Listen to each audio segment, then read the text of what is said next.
building. The force, and here's a fact, the force of a vacuum is measured in what is called torr. In building molecule-free chambers for the manufacturing of electronics, a series of massive pumps are needed to create a 99% vacuum. That's a -9 torr. Even a low-level vacuum can overcome gravity here on the surface. To achieve the remaining 1% horsepower isn't enough, so it only can be achieved by a chemical leaching process. So the question is, how is the negative torr atmosphere of space, how does the ice canopy hold up to the negative torr atmosphere of space? Is space right now in contact with our regular atmosphere? Are we breathing air right now? Okay. How thick is this atmosphere around the planet? 50 miles maybe. The space shuttle has to go up about 50 or 60 miles to escape Earth's atmosphere. If it's going through any air molecules, it gets friction and slows it down. So they want to be beyond the atmosphere. The gravity, the vacuum of space, I don't know that it's down to 0 psi. But I know that the problem with all of the planets, the moon, for instance, is in contact with space, direct contact with space. Would this vacuum then start pulling pieces off the moon for the other planets? So I think there's a built-in flaw in the argument that you can't have a canopy over the Earth because it's in contact with outer space, the vacuum. I just simply disagree. I'll show you here. Where did it say? No, right here. No. Keep in mind you need barometric pressure to hold the shape of the ice canopy. Well, if we assume gravity is attracting things toward the center, like if you drip a drop of water off of a faucet, it automatically forms into a ball. It instantly forms into a sphere because of two things, surface tension and internal gravitational attraction between all the molecules. It'll pull itself into a sphere as soon as it starts to drip. Anything in space would do that. It would pull itself into a sphere because of gravity. Gravity's toward the center. Here it is, 294, LPV 294, enter. Let's see. Let's take the biblical approach here and say, gravity can overcome the vacuum. Right, that's what I said. I covered this morning about the canopy theory. Dr. Ball here in Glen Rose, Texas, good friend of mine, I'm convinced he's exactly right. Some of the creationist groups, like Answers in Genesis, they do not believe there was a canopy overhead. Neither does Walt Brown, also a good friend of mine. I think they're dead serious wrong. Let's see. Use the picture. Here we go. No. There. A canopy of ice, would it be pulled apart? Are you suggesting it would be pulled apart by the negativity of space? Yes. I think you have to look, first of all, what does the scripture clearly teach? It says there was water above the firmament. And we know from verse 20, the birds fly in the firmament. So I think we have pretty clear teaching of scripture. There was something above the atmosphere. Secondly, we have all the ancient Hebrew writings where they said, yes, there was ice above the atmosphere, 2 fingers, 3 fingers thick. So we have the ancient writings there. Thirdly, we have the scientific evidence on the planet of giant insect fossils. Something was different. They had to have greater air pressure. See, there's a phenomenon that happens, the surface to volume ratio. If I take a cube that's 1 inch by 1 inch by 1 inch, it has a volume of 1, but a surface area of 6. So if this is a bug trying to breathe through its skin, it's a 6-to-1 ratio. And I show all this someplace in my slides. I can't find it quickly now. If I double it from 1 inch to 2 inch. If I make a 2-inch cube, it is now 2 by 2 by 2, which is 8. It has 8 cubic inches of meat or volume, but if you figure it up, it's only got 24 square inches of surface. I just went from 6 to 1 to 3 to 1. The larger an animal gets, the less skin it has compared to its body volume. It's a surface area to volume ratio problem. So in order for insects to breathe as they get larger, there's a maximum. They simply cannot breathe beyond a certain size unless you increase air pressure or increase oxygen, or both. So I think we have the evidence from the surface of the planet. We can dig up the fossils of these giant creatures and say, they had to have more air pressure. Now, there are several things that happen, like cavitation and things like that with severe vacuums. Military can tell you about that. There are propellers going through the water, moving any liquid, creates a vacuum effect called cavitation. It actually sucks metal right off the propeller. They get cavitation hits in their propeller. Airplane, same thing, only it's not as bad because it's air, not water. But I'm very familiar with that, the cavitation problem. The dam, Hoover Dam, I think, the spillway was going too fast and the cavitation sucked the concrete apart. Put big pits in, tore it up. So I don't know that outer space, though, would create a problem for a canopy. It would depend on multiple things, of course. A, the structure of the canopy itself. Carl Baugh, I think, is right that if you get ice colder and colder and colder, it changes chemically. So instead of hydrogen-oxygen molecules, like Mickey Mouse, you got the oxygen and the 2 hydrogens, 105-degree angle, it actually begins to laminate. You get hydrogen, oxygen, hydrogen, oxygen. It's a totally different crystalline structure. The lattice work changes at, I say, 400 below zero. I don't know what the number is. Carl can tell you.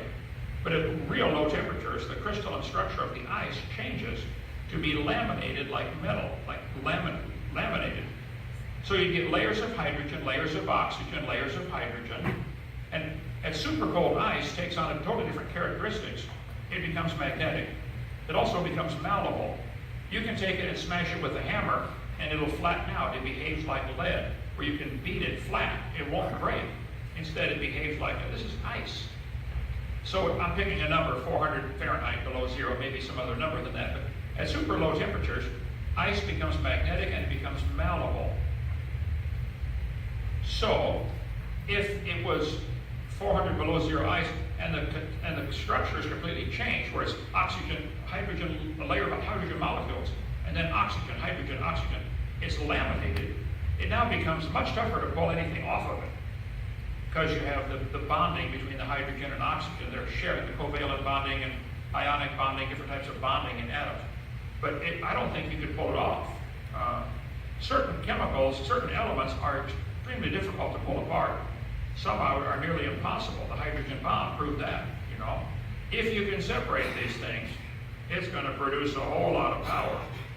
Or it takes a lot of power to separate them. So I guess I'd have to do some more research, but I think Carl Baugh may be a good place to start on that. I would start by saying, hey, we have the scriptural teachings. Clearly something was above the air. We have the anecdotal teachings of all the Jews. We have the evidence on this planet. Animals were bigger. I mean, nobody questions that. The trees were much bigger. They would have trees have to breathe passively. Whatever comes by, they take it in. They can't suck it in with lungs like we do. They got to live passively.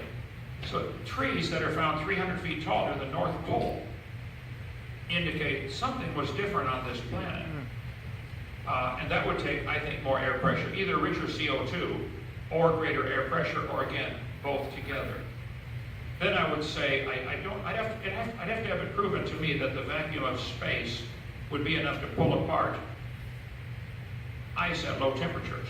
Maybe normal ice it could pull apart, I can understand. But once it gets laminated with hydrogen, oxygen layers, I'm going to say I doubt it. You'd have to prove that to me. Okay, other question? I would like to just, there is a video, very popular video on YouTube that shows, there's a very popular video on YouTube that shows a train car collapsing, and the Mythbusters actually covered it. And earlier we were talking about the ice canopy and the pressure it had double the pressure of what we have today. That's Okay. that's a guess. There's no way to know. Oh, okay. Well, yeah, we're judging from what we see in the Sure. amber bubbles and the amber and that sort of thing. So we look at that and we look at this train car that has a vacuum created inside of it, and just the outside atmosphere causes the train car, which is made out of steel and whatever, very hard materials. Is the ice canopy, to me it seems like you're saying that the ice canopy with the negative 10 torr vacuum of space, and then on the other side of the ice canopy, a much higher pressure than what we even have today, which would cause the train car to collapse. It's pressing out. I don't know about that. The train car with square sides, of course, would be susceptible to collapse at the weak spots in the middle of the long rectangular sections as opposed to the corner. I did not see the video, but I would be willing to predict it didn't collapse at the corners, it collapsed at the sides or roof first. It was a cylinder. Yeah, it was a cylinder. Yeah, we have to do that, just simple geometry. Yeah, it's only 18-second video if you ever want to check it out. It's really easy. I'll look for that. I haven't seen that train car collapse. As far as, if the Earth is a sphere, which it is, the canopy would be spherical, which gives it much more strength. It's hard to collapse a sphere. Well, this is not the problem of collapsing. See, the vacuum was on the inside of the train car. The vacuum in the case of the ice canopy is going to be outside the canopy. So the pressure is pressing out. Yeah. So right now, if the Earth is traveling through space with an atmosphere of, say, 50 miles, simply held down by gravity, and outer space, why doesn't it suck all the Earth off the Earth now? Well, we know that gravity isn't affecting it because gravity doesn't. Let's say you get a two-story building. The top story, you suck all the air out of it. The bottom story has air. Well, whenever you open it up to the top story, it's going to fill the top story. So the gravity doesn't affect. It's the second law of thermodynamics. That's not gravity. That's fluid mechanics. Right. But I'm saying that gravity doesn't affect that. The same thing would happen. Gravity affects everything. Okay. Well. Okay. One final question, and I'll shut it down. Okay. Do you know of any example that can show a vacuum next to an air pressure without a barrier? And I'll close my statements. A vacuum next to an air pressure, I would think, It's not one. what is holding the air pressure? In the case of the Earth, it is the gravity of the Earth holding the pressure. So then there would not have to be a barrier. I don't think there's a rubber barrier around above our atmosphere now, because it's just like a magnetic field. We have all kinds of magnetic stuff at our science center. We teach kids about magnetism. It will attract metal fragments to the magnet even uphill against gravity. So the magnet is strong enough to attract metal in all directions, and up, down doesn't matter. Gravity is affecting the metal, but the magnet's affecting them more. It'll suck them up, or sideways, or any which way. So I would say the gravity of the Earth could hold the Earth's atmosphere right next to a gradually appearing vacuum without a problem, because the gravity would be stronger than the vacuum. It's not like the vacuum is sucking things. It's like all of space is, as far as we know, a void or a vacuum. So yeah, it's just like our magnets can float around with metal shavings being pulled in spite of the gravity that surrounds them. I just want one more point. It doesn't work that way here on the surface of the Earth, though. It's just like the two-story building I told you about. The air pressure is going to fill the vacuum above it. Correct. So the gravity isn't keeping the air pressure from going up. That's not going against gravity, that's fluid mechanics. It's like me dropping a ping pong ball into, ping pong ball will drop, gravity will affect it. But if I put it at the bottom of a swimming pool, it'll float. Because the water is denser than the air, so it looks like the ball is floating. Actually, gravity is pulling the ball up because of the excess weight of the water around it. The water is heavier than the air. So gravity still works on everything. This will be a little deep for all the kids here. I don't want to lose all that. But so I would have to disagree. I think the Earth's atmosphere held by the gravitational pull is sufficient to hold it We know other planets have similar things. Venus has a cloud cover around it that is held in place. We know Venus is round and spins, and you can see it, okay? Well, also, And- there's no air pressure up there in space, so that's another reason why. Yeah, So but see, it's not Venus- like it would be sucking. There's no. It would be sucking. Normally, what happens in a vacuum, Oh, yeah. like down here, is the air pressure would be pushing in, and Yeah. because there's no air pressure in space, therefore it's not acting like a typical vacuum here on Right, Earth I think they're confusing the vacuum with void. Correct. Yeah. with space, which But this is a has little no off pressure. topic, what we need here for Creation Sunday. Yep. Brother, thank you for having me. Had a wonderful time.